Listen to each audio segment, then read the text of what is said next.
नमस्कार विद्यार्थी मित्रों, कक्षा 9 विषय हिंदी के अंतर्गत इकाई नंबर 13 नीति के दोहे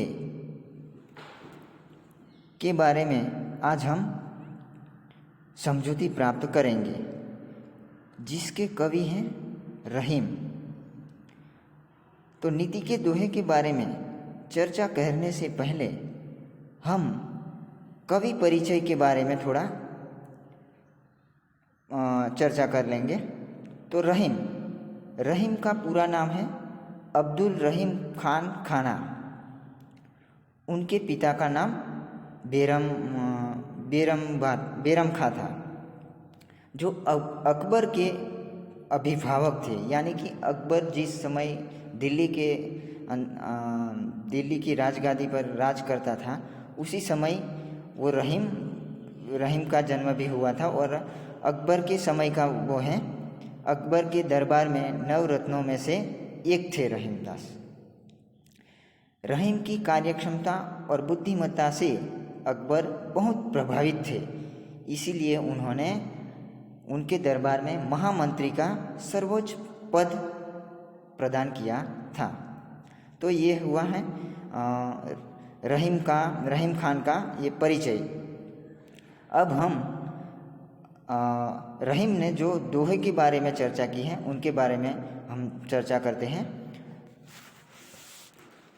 तो इस दोहा यानी कि ये सत्सई प्रकार का ये जो काव्य प्रकार है, इसमें 2 पंक्ति में कवि का जो कहने का भाव है, वो 2 ही पंक्तियों में वो कह देता है। और प्रथम दोहे में उन्होंने रहीमदास ने ये बताया कि परहित की भावना के बारे में बताया है। तरुवर फल नहीं खात हैं, सरवर पियहि न पान, कहीं रहीम पर काज हित, संपत्ति सूझहि सुजान। तरुवर यानी कि वृक्ष, खात यानी कि खाना, सरवर का अर्थ होता है सरोवर, तालाब, पियहि यानी कि नहीं पीना, वो पीता नहीं, पान यानी कि पानी, परकाज दूसरों के काम आने वाला, हित यानी कि दूसरों का बुरा नहीं करना, उनके बारे में हित ही करना, अच्छा करना। संपत्ति जो धन संपत्ति के बारे में कहा गया है, पैसों की संपत्ति, इस अर्थ में संपत्ति को अर्थ सूचित किया है। सूचि यानी कि संग्रहित, सुजान यानी कि सज्जन व्यक्ति। तो इस दोहे के माध्यम से रहीमदास ये कहना चाहते हैं कि तरवर फल नहीं खात हैं, यानी कि ये जो पेड़ हैं, वृक्ष हैं, वो उन पर फल लगते हैं, वो अपने आप अपने लिए नहीं फल लगाते, वो खुद नहीं फल उनके लगे हुए, उन पर लगे हुए फल को खुद नहीं खा जाते। उसी प्रकार सरोवर पियहि न पान, यानी कि सरोवर में जो संग्रहित पानी है, वो सरोवर खुद नहीं पी जाता, यानी कि अपने लिए नहीं वो पानी को इकट्ठा करता। कहीं रहीम परकाज हित, संपत्ति सूझहि सुजान। यहाँ पर प्रास को ध्यान में रखकर जो प्रथम आने वाली पंक्ति को उन्होंने पीछे ले लिया है। संपत्ति सूझहि सुजान यानी कि उनको इस पद को उन्होंने पीछे लिया है।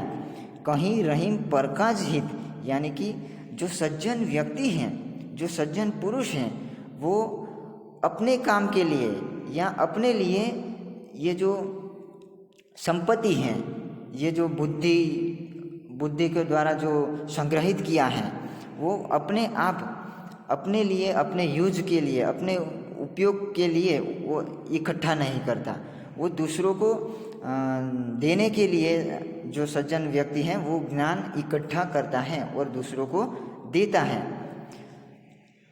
तो यहाँ परहित की भावना को उजागर किया है कवि ने।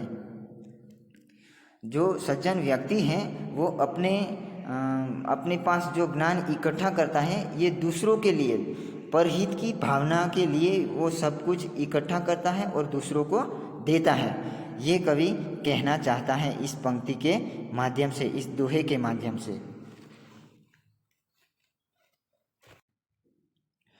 कहीं रहीम संपत्ति सगे, बनत बहुत बहुरीत, विपत्ति कसोटी जे कसे, तेई साजे मित।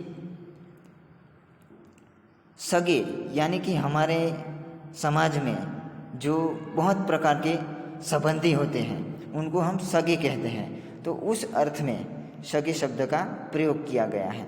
संबंधी यानी कि हमारे सगे वहाले। बनत यानी कि बनते हैं, बहुत, ये बहुत सारे। रीत यानी कि प्रकार। विपत्ति यानी कि बुरा समय। कसौटी सच्चे खोटे की जो पहचान करने वाली परीक्षा होती है, सच्चा या बुरा, उसकी जो पहचान होती है, उस अर्थ में उस परीक्षा को कसौटी कहते हैं। कसे यानी कि जो सच्चे बुरे की कसौटी में जो कसौटी करने वाला जो समय होता है उसे कसे के अर्थ में किया गया है। ते मित शब्द का अर्थ होता है प्यार। तो रहीमदास इस पंक्ति के माध्यम से ये कहना चाहते हैं कि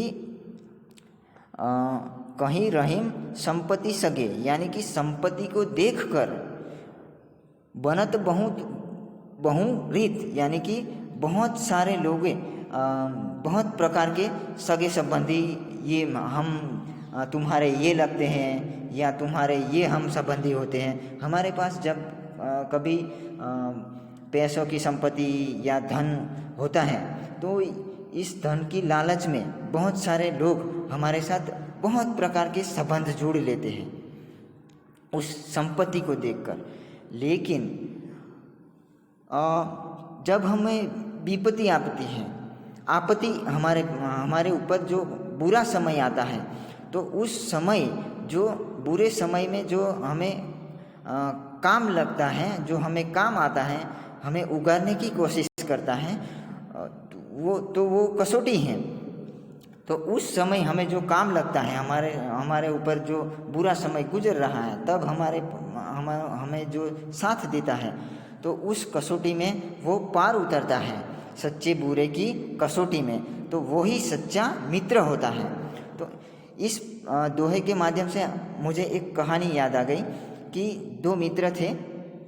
वो दो मित्र जंगल में घूमने गए थे। तो सामने से रीछ आ रहा था। रीछ यानी कि भालू, गुजराती में हम लोग उसे रीछ कहते हैं। तो वो भालू आ रहा था। तो एक मित्र को पेड़ पर चढ़ना आता था, लेकिन एक मित्र को पेड़ पर चढ़ने का नहीं आता था। तो रीछ को देखकर जिस मित्र को पेड़ पर चढ़ने का आता था वो फटाफट पेड़ पर चढ़ गया, लेकिन नीचे वाला मित्र को पेड़ पर चढ़ने का नहीं आता था। तो उन्होंने उनको मदद नहीं की, उन्होंने हाथ खींचकर उसे ऊपर नहीं चढ़ाया, उनको चढ़ने का नहीं सिखाया। वो खुद अपनी जान बचाने के लिए ऊपर चढ़ गया। तो दूसरा मित्र भालू को देखकर डर गया, वो खा जाता उसे, इसीलिए उन्होंने बुद्धि चलाई और ज़मीन पर सो गया। जिस प्रकार मुर्दा व्यक्ति सो जाते हैं, ऐसे रीछ को आने के समय उन्होंने श्वासोश्वास की क्रिया को थोड़ा स्थगित कर दिया और रीछ उसे सूंघ कर चला गया। फिर वो जो पेड़ वाला मित्र रीछ जाने के बाद नीचे उतर गया और जो नीचे सोने वाला व्यक्ति को कहा कि रीछ तो चला गया, अब तू उठ।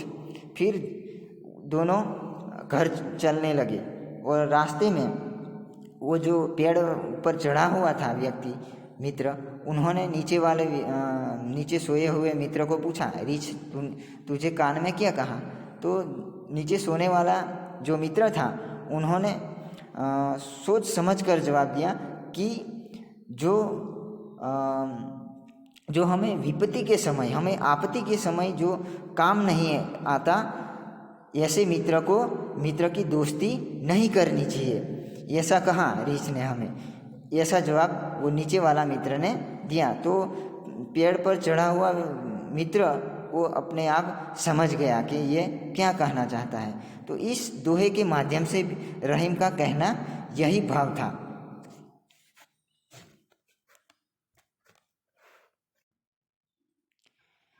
रहीमन देखी बड़ेन को, लघु न दीजिए डारी, जहाँ काम आवे सुई, कहाँ करे तलवारी।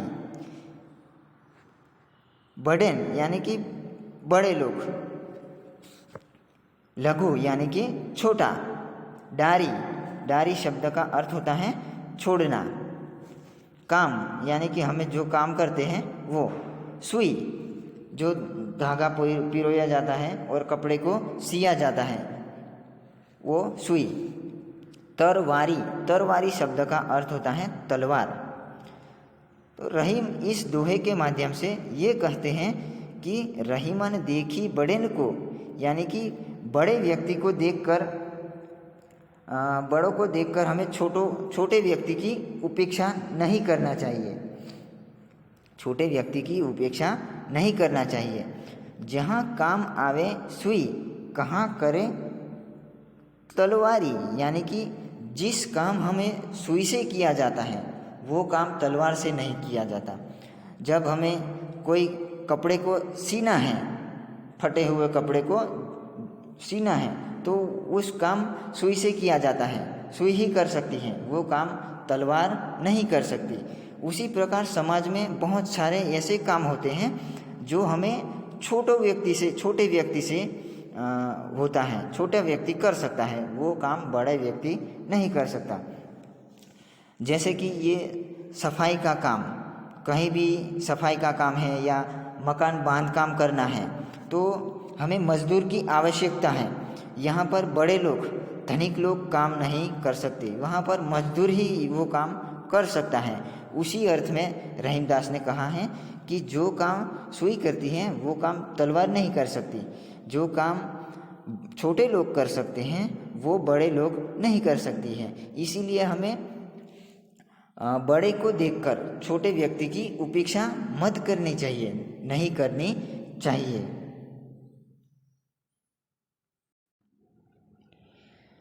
दीन शबन को लखत हैं, दीन ही लखे न कोई, जो रहीम दीन ही लखे, दीन बंधु सम होय। दीन शब्द का अर्थ होता है गरीब, शबन को यानी कि सबको, लखत यानी कि देखना, लखे यानी कि देखना। दीन बंधु यानी कि दीन यानी कि गरीब, बंधु यानी कि भाई। यहाँ पर इस दोहे के माध्यम से इसका ये अर्थ, दोहे के संबंध में इनका ये अर्थ निकलता है कि भगवान के अर्थ में उन्होंने इस